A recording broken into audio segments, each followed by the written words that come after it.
Yo, right now you're listening to Nothing Major, Nothing Mad, just a Nothing But Music podcast. We got myself, Benzo in the building, and with my brother H. So we're back, man. Episode 17. Let's give it up for our guest today, J.Vick in the building. Come on. Thank you very much. How you feeling, man? You good? Yeah, I'm alright, man. I'm chilling. The new EP just came out. Lift off. With my mate Faber Whitehouse, and it's doing pretty well, to be fair. It did better than expected. For this, my first project. Even if it's a collab thing, it's my first project out there on Spotify, on all digital streaming platforms, innit? So go run out. Yeah. Go run out. I'm due to listen to that as well, you know. But yeah, there's a couple introductory questions that we had to get all our guests easy, so we get to know their musical background and whatnot. Yeah. Okay, so what's your artist name, of course? What's your artist name? J.Vick. J.Vick. Just comes from Josh, and then my last name Vick, isn't it? Simple. And your top 5 artists, dead or alive? Ooh. What's your That's Mount a Rushmore? big question. The thing is, it always changes. Always. But it just depends on how I'm feeling on the day. So today, that it's been recorded, Young Thug just dropped his album, and I can't put in the top 5 without saying Young Thug, probably. So I put Young Thug in there. I put J. Cole up there. Put Kanye. Jay-Z. And final one. I don't want to leave anyone out, but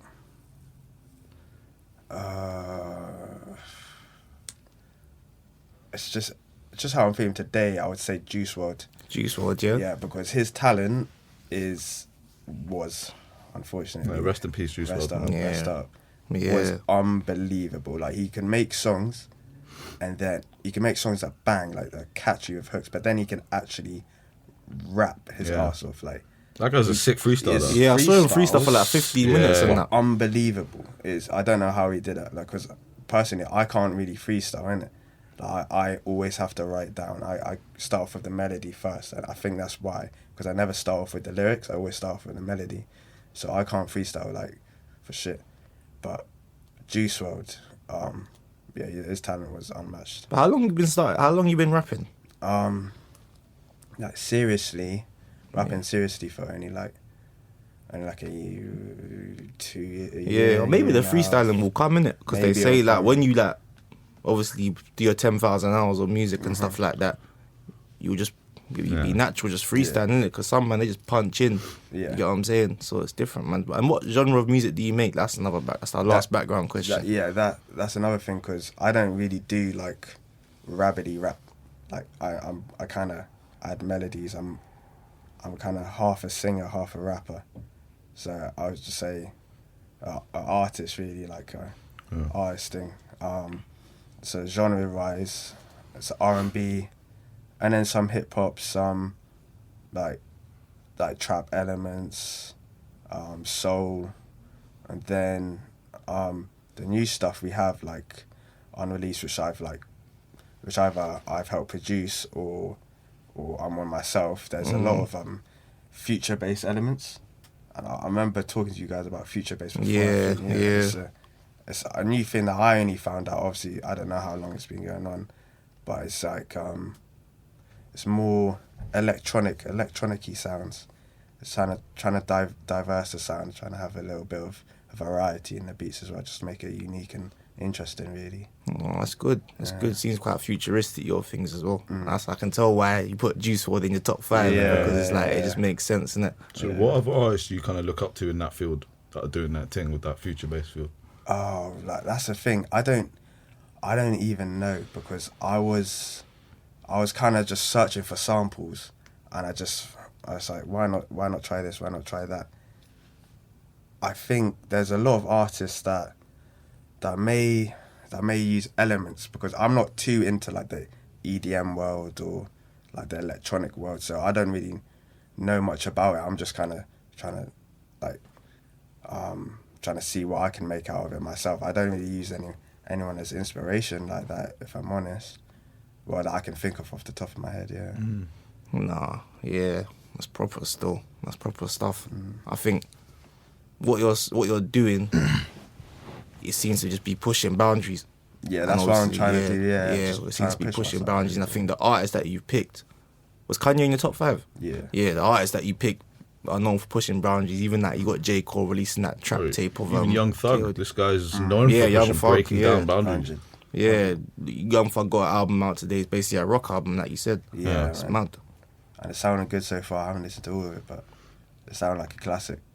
Sound like a classic. It sounded Bruh. like a classic. Yeah, It's in not my- even, hasn't in even my been out opinion, 12 yeah, hours yet. I know. It sounded good, man. It sounded different. So, Boy. that's what I Excited like. for that then. I'm Well, excited when you for think that. a classic, you're like, what? Because I always think in my head, like, when everyone says this is a classic, it's a classic. Like, what Yeah. defines a classic? Like, you know what I'm saying?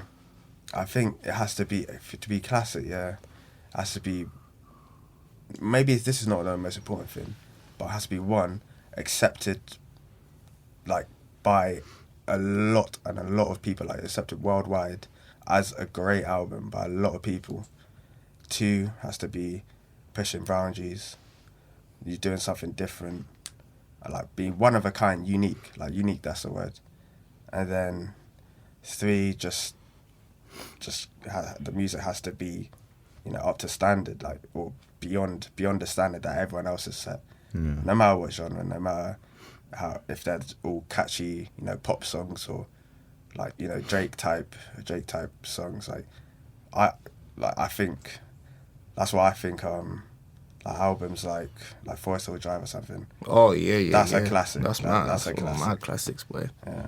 Yeah, no, that's true still. That's true. But what was, okay, besides this album then, of Punk, what was the last classic you say you listened to, like, Oh, that came out recently? that came out recently. Yeah, like, last classic that come out that you were like, oh, this is a classic. I don't know, man, because I'm so quick to be like, this is sick, like this is the one. And I don't want to say it because it maybe hasn't had enough time to settle in and set in, but off the top of my head, the most recent album that I'd be like, yeah, I'm going to be listening to this for a long time. It's actually Donda. I love Donda. Whoa, That's that interesting. was a tick. That hit me. I had a smacked feeling me you in were the going to say face, that, like, but what's going on? Yeah. It's just the whole layout of the album, the whole message behind the album, and the music as well. What was the message to you? It was just for his mum, innit? It was just like, that Donda chant. I didn't even understand the Donda chant in the beginning, but then obviously everyone's like, oh yeah, it's his mum's heartbeat. That's every shout of Donda, that was his mum's heartbeat, and obviously his mum passed away, and just felt like such a heartfelt, emotional album. Like I could see Kanye's journey from, his other albums, and then to now, like, even I didn't like. Well, I can't even remember the exact name of his last album because I didn't really listen to it like that. I think Jesus is King. Jesus is King. Yeah. That I respected that album. I'm just a huge Kanye fan, so I'm a bit biased. Yeah, you're one of the people that stayed with him. Yeah. Even through all the changes. See me, I jumped off at Jesus. Is it? I jumped off, man. I jumped off. Oh man. Just going too mad with it. Yeah, I didn't understand, bro. I'm young them times. Yeah, man's coming out with songs like Black Skinhead. And I don't understand it, bro. Well, I did like The Life of Pablo. I thought The Life of Pablo had a few bangers, but I think like Donda, yeah, is 504 and just absolutely destroyed he's his verse. He went up a level. He spazzed. Went up to a level, man. But you know what it is? Because he's in the studio of Kanye. Exactly. Fabio throwing in the studio with all his little mates and that. Yeah, like he's gonna come with the same drip, splash, grip, bow. Like this But he off the knows he grid. has to level. He knows Yeah. he's on Kanye's dick, Man's bro. using He words can't like just- amenities, fam. I said, bro, what's going on here? Yeah. You know what I'm saying? Something a bit different. You know what I'm saying? So yeah, Fabio Foreign done his thing on that verse still. Yeah. My only thing was that that album was a bit like theatric. Like if I was in the theatre, I'd play or something and I heard it, I probably would have liked it. I probably would have appreciated all the changes in the beats and whatnot. Yeah. But in terms of, for me, like, just listening to music and that, it just seemed a bit complex for me, innit? Yeah, that makes sense to be Yeah. fair. I remember I just listened to it. Like I saw that it just came out on Spotify. I was just sitting in my room and I was like, okay, let me just turn this up. And I just turn on my speakers and listen to it all the way through without no skips, no anything. I was like, yeah, this is music, man. This is so sick that I'm loving it. It's like I don't even like I mean, I respect what he's done, but like, I'm not Lil Yachty's like biggest fan or anything. I don't think he's like, you know, the best of the best. Even maybe he's got You a must few be a bangers fan. You here called and him there. Lil Yachty. You called him by his American name, bro. Lil Yachty, Lil Yachty, yeah. And I think he went off. He went off on the album. Like, I loved his verse on the album.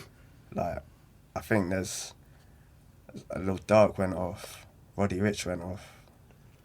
There's too many people that there was a lot of features, but the album, I just loved it.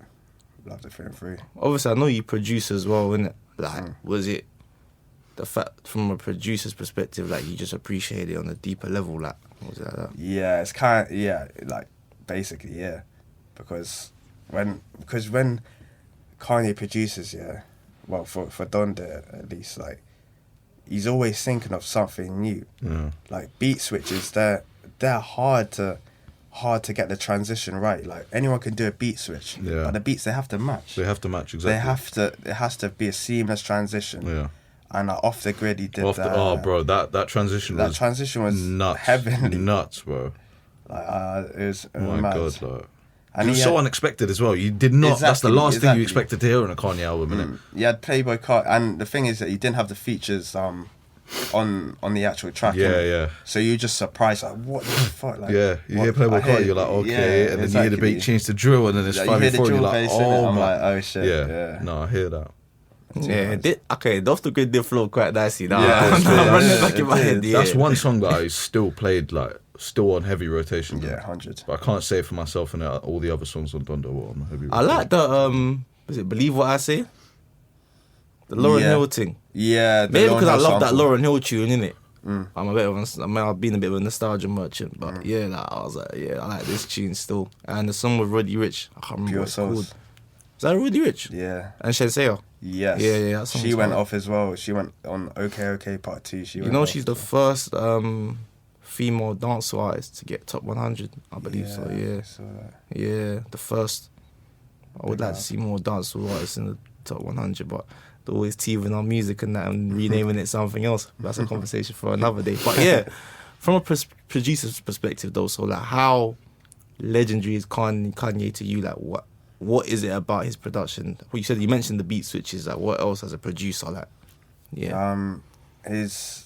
Obviously we talked about like pushing boundaries and stuff. Like he tries things that not many artists literally would try. Obviously, switching from that trap bass to the drill bass and Off the Grid, and then he made like I think the last song done there was like an 11-minute song, innit?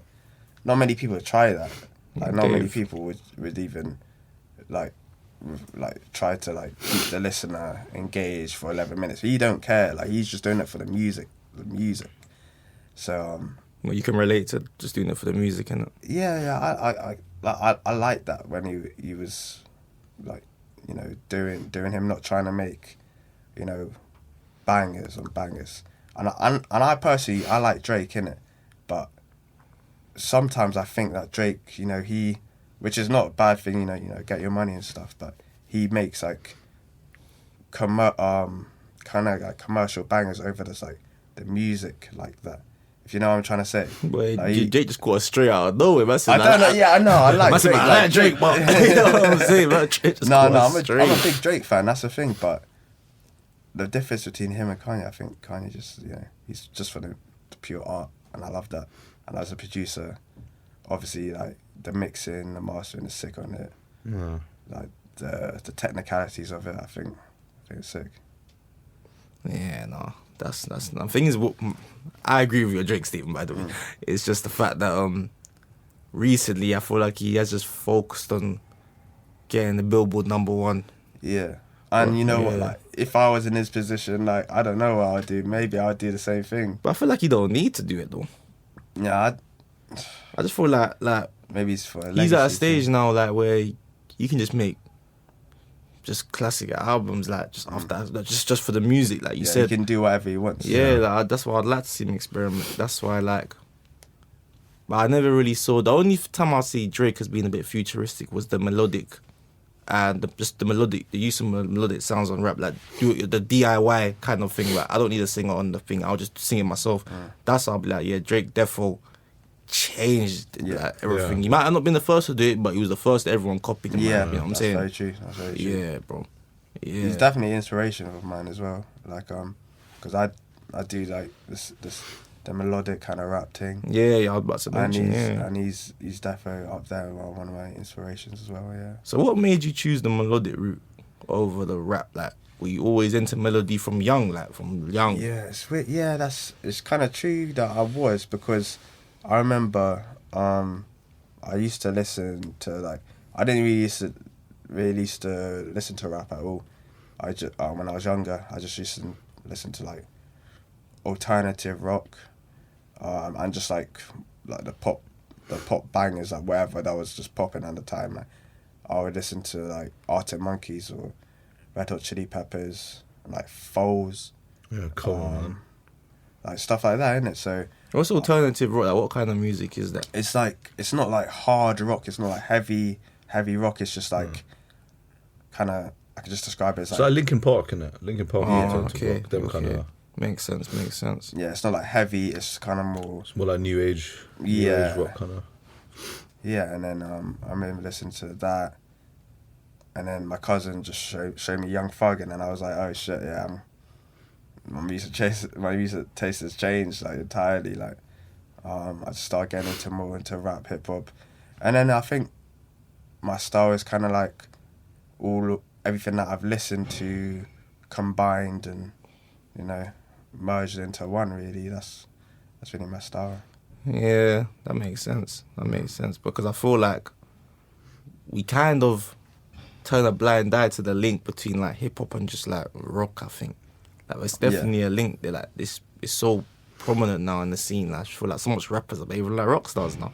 Yeah, that's what I was actually thinking about last night. You know, I was thinking because when I was waiting for the Young Thug album, I saw the Tiny Desk concert, so I knew it was gonna be like a rock thing. Like, past like few years, like rappers, they've been calling us, don't call me rappers, call us rock stars. Like Carti, Uzi. I think Lil Wayne is to blame for that. To thank for that rather. Yeah. That change. Yeah. Because this guy was experimenting with like all rock sounds and things, guitars, well before anyone else in hip hop was ever thinking of doing that. He was, and he got a lot of stick for it, you know. He got a lot of stick for people saying, "Oh, I don't know if this is you," but he did it. He did it regardless. Like, he definitely killed it. Like, I definitely, like, I used to be the biggest Carti fan, the biggest Playboy Carti fan. Still a Uzi fan now, but I still like Playboy Carti. I just think I didn't like his last album. Whole Lot of Red was. Yeah, it wasn't my favourite. No. But, I heard some of that album. That album scared me just listening to that. Came out on Christmas Day as well. What are you trying to do to me? You know what I'm saying? I had to delay that listen to like the 27th. I was like, listen to that. Where? yeah, it wasn't my favourite album, but yeah, they kind of created a little movement in like the rock star kind of thing, and I was like, yeah, this is sick, man. Because I like when rappers hop on them guitar beats. Like, I really do like it. Like when Polo G does it a lot. Ghana, Youngboy does it a lot. Yeah. I just like it. Even when like due to the UK, when DB hop on them acoustic beats, I dig it, man. I can listen to that all day long, because I feel like something with the guitar on like an acoustic guitar just mellows you out. Like, exactly. It's mad. Like, when they get the melody on point, like, it mellows you out. Like, I love No Cap in it. Another artist I like, and he just, all he does is just rap on guitar beats, innit? No Cap is, I really like No Cap, to be fair. He's like a hooded cheerer. Angels.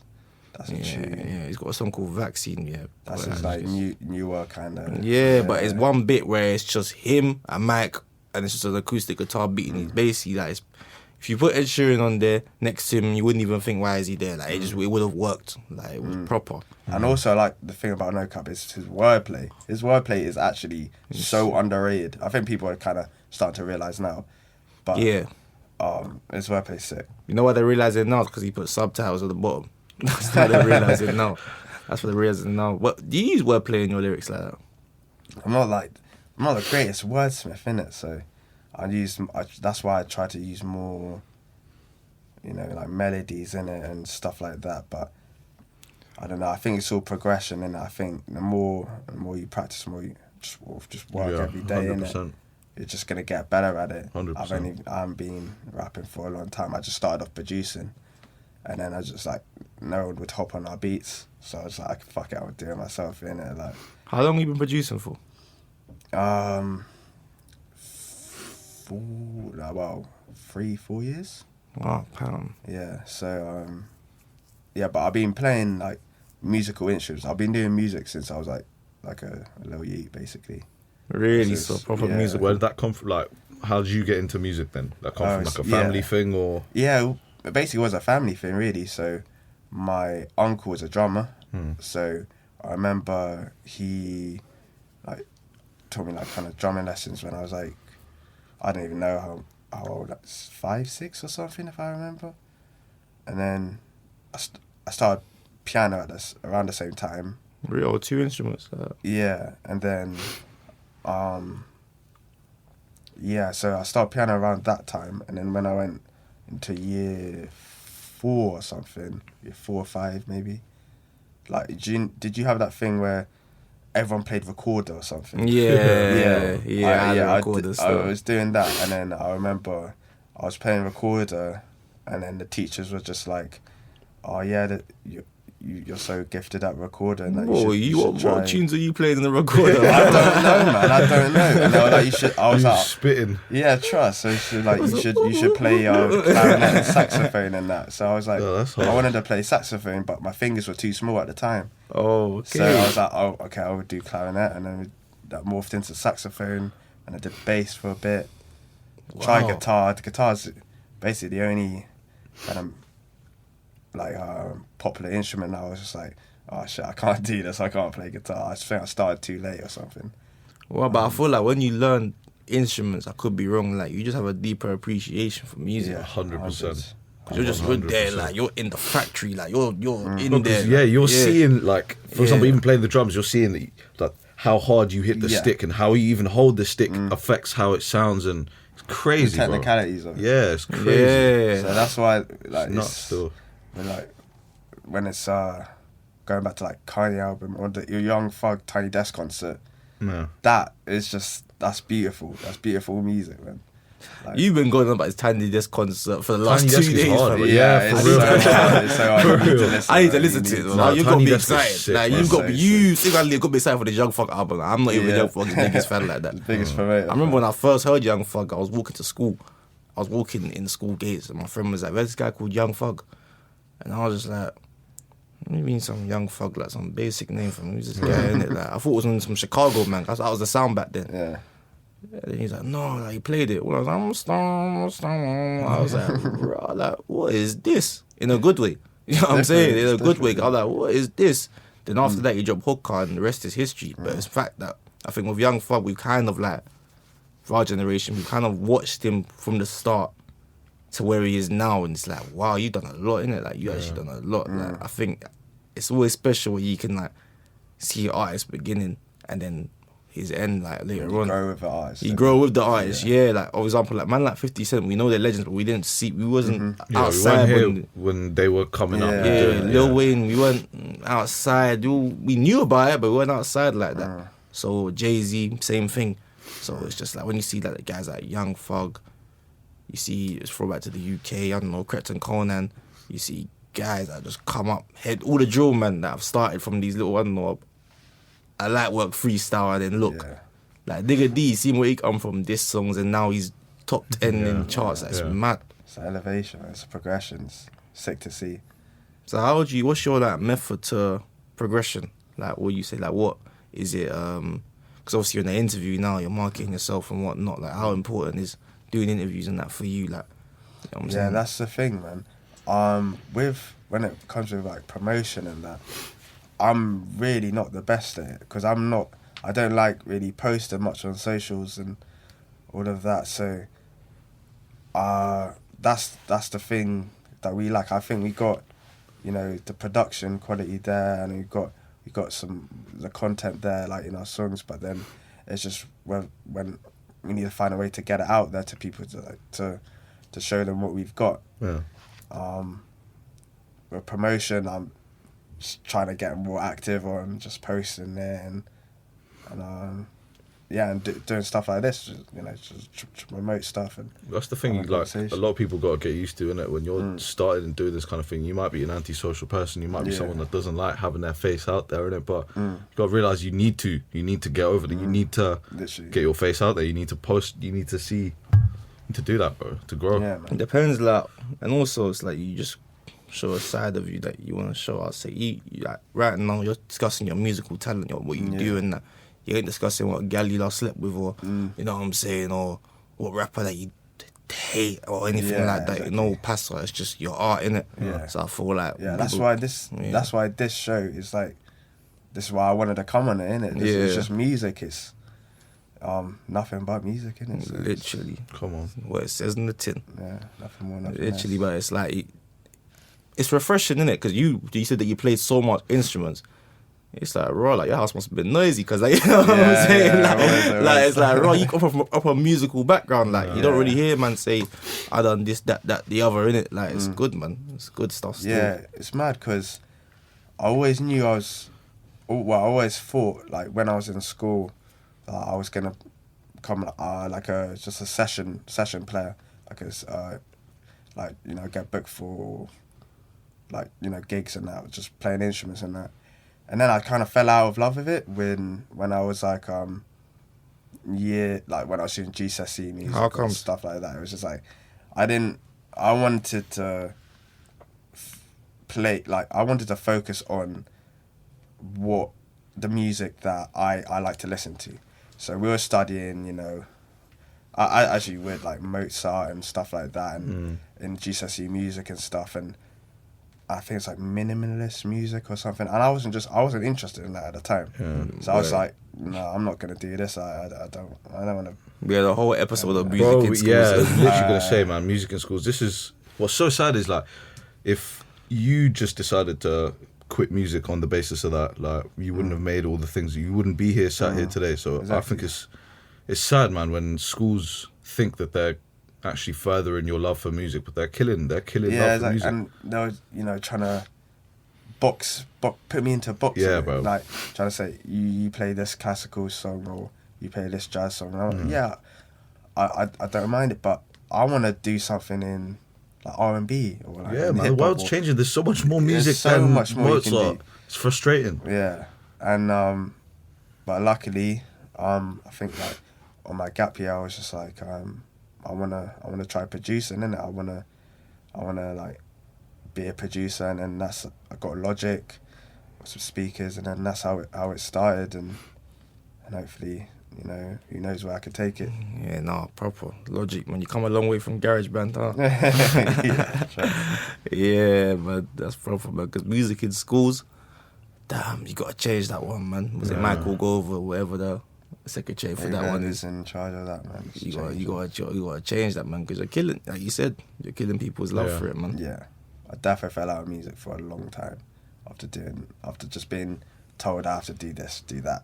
It's sad, man. They're killing your creative freedom, creative control. Like, it's sad to see. It needs to be changed, like, for real, man. So that with like lockdown, did that kill your the whole COVID? Did that kill your love for music? I know some people just stopped making music for time. This is the thing. Like, it actually it didn't really have an effect because I used to live with like my collaborator on production, called GJ, and we lived together. He had a studio in his room. I had a studio in my room. So we would just get to making beats and recording. We put out a few releases on SoundCloud, like through lockdown. I think it was first. They all kind of merge into one for me now with the lockdowns. But I think the first lockdown, like we made a song Confined that might make it to Spotify one day, because I really like Confined, that definitely fits the mood. Yeah, literally. Yeah. I really like that song. We kept up the work rate because there was literally nothing else to do. Yeah. So you were in the lab, like. Yeah, and it's something like it's a hobby, like we enjoy it as well. It's not like just work. Yeah. Like it's like it's your passion. It's our passion. It's like it's fun to do. It's like the funnest thing. And it helps having people around you that are driven and motivated with that same passion as well. Literally. Because then again, you could have given it up as well if you weren't surrounded by them people. Yeah, well, like working. I think like that's why. I think if I've only got one song on Spotify that is just me, like on the rest of them, they're all collabs because I find it way easier and debatably like more fun, just collabing with artists and just making music with other artists because like you can vibe off each other, you can not like share the workload or share the track, but like you just vibe off each other and you have fun with it. So it's a nice thing to collab with other artists as well. I was gonna ask, how do you go about networking and finding other artists to work with? And are you selective of who you work with? What are you looking for? The thing is, we've been kind of lucky and we met, we kind of all, the artists that I work with, like nowadays, the artists who masters all our tracks, Gengar UK, met him first year. He was just met him in halls. GJ met him first year. Faber Whitehouse met him first year.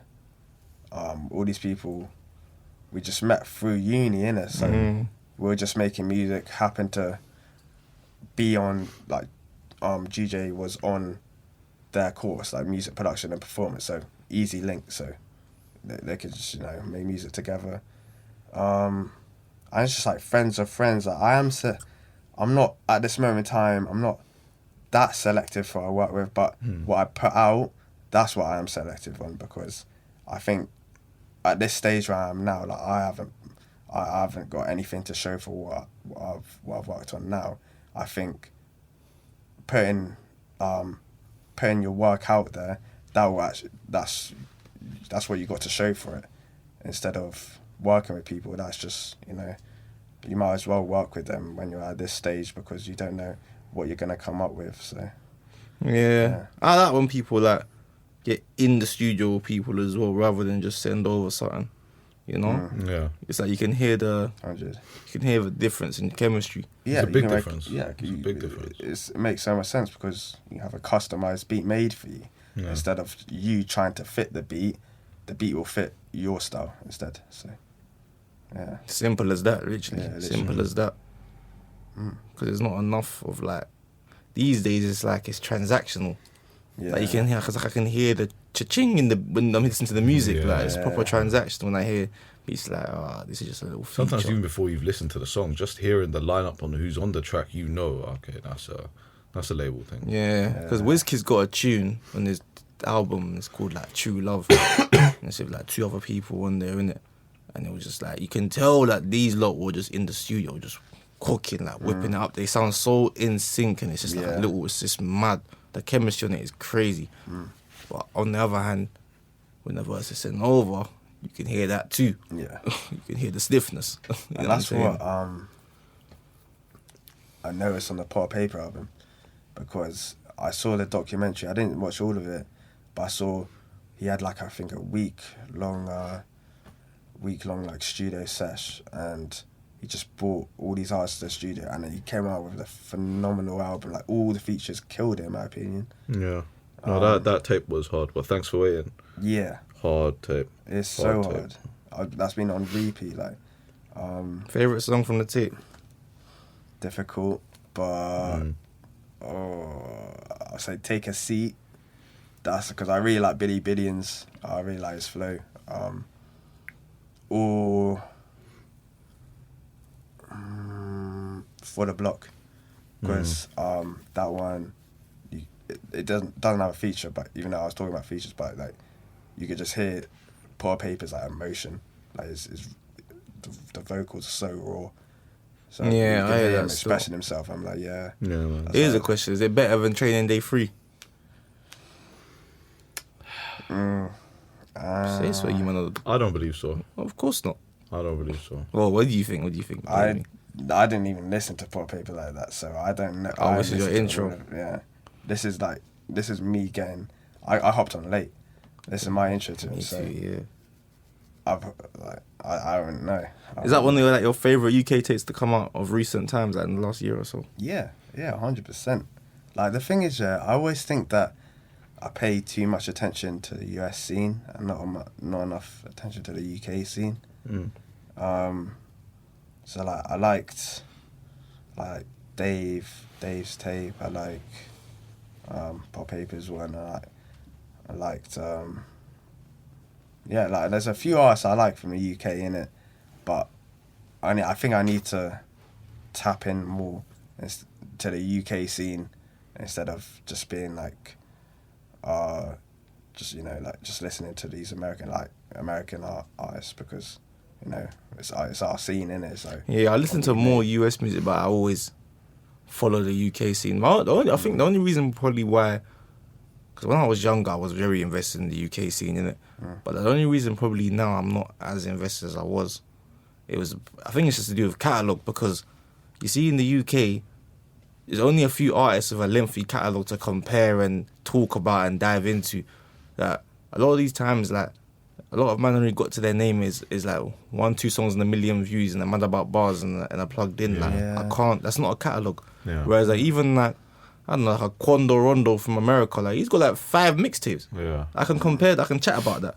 But if you only got like 1 tape and it's like, there's not enough. Maybe because our scene's new, we're still forming, innit? That's the point. So I'm not. It's not like to their detriment, but it's just like it's because we're still forming. Our catalogues aren't lengthy yet. Like when the catalogues like, there's only a few artists I can say. For example, Heady One, Dave, Stormzy, J Hus, Fredo. Like they got like proper big catalogues, innit? Like decent size, innit? If you got like 1 tape and that, like, it's hard for me to get invested into your craft because you haven't given me a lot of material to go off. I feel like in the UK we have a different kind of approach to dropping music and dropping sort of like catalogues, like you said, and that. Like in America they don't have no radio, like they do obviously, but it's not like a big thing. Oh, he's gonna jump on a radio thing and do a little freestyle. He's gonna drop this bars, mad about this, mad about that. Like, but we've got that in the UK. That's seen as part of an artist's catalogue. They're mad about bars, they're Daily Duffy, like that's definitely part of that catalogue. Yeah. Yeah, I hear that. I do hear that. For example, J Hus's Daily Duffy, you can't ignore that as part of his catalogue. Like that is cemented within his catalogue. Like, I feel like that is all part of their catalogue. Fair enough, yeah. I guess so, because like, say if I'm comparing drill artists, if I say, I don't know, PS versus Digga D, I'm comparing their Mad About Bars, I'm comparing... Exactly. Who's like, me and man always have debates, like, who's plugged in what's better, this one, this guy's or this guy's, or who had the best Mad About Bars 2021, or who had the best, I'm saying, light work of this, that, the other. But I don't know, I just feel like when you have albums and stuff, I don't know, maybe it's like a more old-fashioned way of just looking at it. I just like albums, like, an album like Dave. No, I like having something to sink my teeth into, like because like I can become a fan. Like some people of some rappers in the UK, like it's hard for me to become an actual fan of them because you haven't given me enough material for me to become a fan. Like I don't understand. That's not disrespect to them. I don't understand when people have like die-hard fans. Some rappers have die-hard fans because it's like that video you were showing me of someone saying PS is their favourite rapper. And he's like, PS, you're my favourite rapper. Yeah, you're my favourite rapper of all time. PS is flipping hard. Probably top like 2 drill artists of all time. Very cold, but in terms of like you said, catalogue. Catalogue, like he hasn't given me a mixtape by himself. Like you know what I'm saying? Yeah, I think it's unjustified saying he's someone's favourite rapper. Like that's a big I don't understand. Like he's cold, but he isn't giving me enough. Like I just can't. You know what I'm saying? And to become a fan, I feel like like, why do you think I need to know you? I need to have to know your story. Like look at Dirk, fam. He's been out for like 12 years, bro. Yeah, Dirk, you can see the progression as well. Yeah. Like, how is it? He's been around for like 10 years or something. Or like more than 10 years. Time. I think he's been lit for like since 2013. But he's been rapping for since like 2010. Yeah, like it's mad. Like PS is is firing the beef. That is, I listened to that like every 2 days or something. Cold. But I think that maybe that's why I find it easier to like be a fan of like these US artists because they've got like so much content there. You can see their progression in it. So because the competition in the US is crazy. Like you gotta get out your state first. Forget charting number 1. You gotta be the best. Are you the best in your state? If you're not the best in Memphis, I don't want to hear it. That's how the US also. It's like you gotta bridge these catalogs to get out of that. Look at even Pooh Shiesty.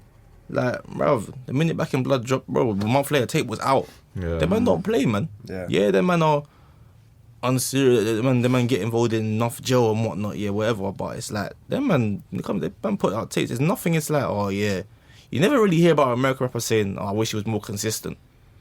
Do you ever hear that? Do you ever hear that conversation of like a lit American rapper? I wish he was more consistent. How much times we hear that in the UK? Yeah, true. Yeah. True, He'll be true, called true, with true. more consistent. Like, what is this, bro? That's true. Yeah. Obviously, there's off-court troubles, but it's like talking artistry doesn't come into the equation. Mm. Do you think like, yeah, like who? Like in America's like, oh yeah, no, I wish it was more consistent. You know, like Kendrick or something now. Now, after 6 years like of a break, but like, we're saying that with Kendrick, but it's Or like, like Roddy Ricch, maybe. Roddy's probably the only one I'm thinking you could have given us another tape. Because he's only given us 3 tapes on It's 3 projects, and that's why. But his fan base is not going nowhere. Yeah. But I used to be. I remember I spoke to you. Like, I think it was in first year or second year or something like that. Yeah, NBA Youngboy versus Roddy Ricch. yeah, I remember that because I'm like, at the time Roddy Ricch was just about to. There's only 2 tapes that were Feeder Streets 1 and Feeder Streets 2. It was about to drop his next album. He didn't know what it was. I was like, wait till he drops his album. He's gonna do this. He's gonna do that. Obviously, he went number 1 with the box or something, or his album went, you know, did crazy numbers. And then it was Roddy Ricch season for like for like a year. Like, but then now, I just feel like now it's his time to come outside. yeah, I need something from him. I think he's working on his album now. Yeah, I think he's showing snippets, but he wants to give us that the Drake effect where when Roddy Ricch drops, it's Roddy Ricch season. He wants that. Shut down the streets. He wants that. Last time he dropped, he was number 1 with the box like 9 weeks. Like he wants that again. Yeah. So he wants bigger and better. But I feel like no, it's still like a young G in the game. Like dropping it. Yeah. Like that's why you have to respect man like young boy. Cause man be dropping like 6 tapes, brother, in a year. Like man's hungry for it. Man's hungry. Yeah. You know what I'm saying? But then the thing is, in Roddy's defense, like I respect the fact that he's not gonna drop an album until he thinks it's completely perfect. Like he wants to work in it like completely without no misses or anything. But like as a fan, I want that. I want that album. Like, I want so it see now. for like you releasing music like you plan to just drop regularly like regular projects. You got your EP Lift Off out now. Yeah. I'm trying to drop like a solo project. Like probably won't be here before December because like it's not really a good idea to drop in December. Like time now really does it. And so it'll probably be out next year. Why is it not good that it's dropping in December? I don't know, man. It's just like a kind of unwritten rule. Like no one really drops in December. I think I might just be like a conspiracy theory, but I think it's because like all these songs, when it comes to Christmas time, all these Michael Bublé songs, they hit the top of the charts. You know, yeah, Mariah Carey's gassed again. Exactly, yeah, exactly. Like they're all the ones that's on the charts now because everyone's getting the Christmas spirit and that. So. Like maybe that's why these artists don't, and then in turn all like artists like follow the drop-in standards of the other artists, and then it's kind of snowball effects into no one really drops in December like that. But you, man, there's one thing I need to get off my chest. A big powerhouse is dropping soon. Adele. Didn't she drop? True. Nah, she dropped a single. Yeah, Man, I Easy was on listening Me. to that this morning, but I got into a conversation halfway through. But man, I'm excited for that tape. And what I was saying is, Called Adele's thing a tape, yo boy. no, I don't. Sorry, album, a project, a masterpiece. Just. Bro, the mad thing is, the last time she dropped her significant tapes, like back in the day when we were kids. We didn't really go through no real life experiences like that, so the tape didn't really hit. But The age as well, isn't it? she just gone through a divorce. Yeah. I know the man that been going through things, so this tape's gonna hit. Who's going through divorce? Adele went through a divorce, big divorce. Who's the man? I don't know. Well, I know the man that been it, but the man them, bro, Like, we all been going through things in it. Yeah, Like, we people all will go go. through like heartbreaks. Yeah, I reckon that tape's gonna hit hard, man. Sometimes you play someone like you got to turn it off halfway from us. So like, damn, you know what I'm saying? You know, it's true, you know, Adele does age nicely, you know, I won't lie. No, she does, man. That gave me a kind of thing to revisit some of her old classics, and bro, they hit still to this day. You know what I was playing the other day? I was playing John Legend, All of Me for Oh, banger, boy, that'll make you just imagine a girlfriend and just wife her just off the yeah, rip. bro. That's Goes all of me. Hey, forget about it, boy. It's all nuts. Oh man. But anyway, yeah, let's wrap this up though, man. Any music you're listening to now, like right now? Right now, other than the Young Thug tape, it's like Paul Paper. Do want to shout out my boy Tyrell Trey. We just finished producing like some of his EP. We just started working on that. He's bringing a different sound to the UK scene. I'm telling you. What sound? It's singy, beautiful voice. I wouldn't even call it R&B. It's in its own lane. No, I heard a little bit of that you were showing me yesterday. And It's hard still. I can't lie. Can't lie. He's got a good voice, man. That's what I'm listening to, really. Like he's got I think one song on Spotify now. He took a few down. It's called Worth. It's like a R&B thing, like a proper R&B thing. We're kind of experimenting with more sounds. We did like the future-based elements, and then we put like Congolese drums in there. It's just a mix-up of all our kind of musical inspirations, and you know, we came up with something good. So that's gonna be dropping. That's basically what I'm listening to right now, other than Lil Durk and stuff. But you know. Nice, but yeah, man. Josh, thanks for coming on, innit? Appreciate that, man. Come on, man. See you lot next week. See you lot next week, man.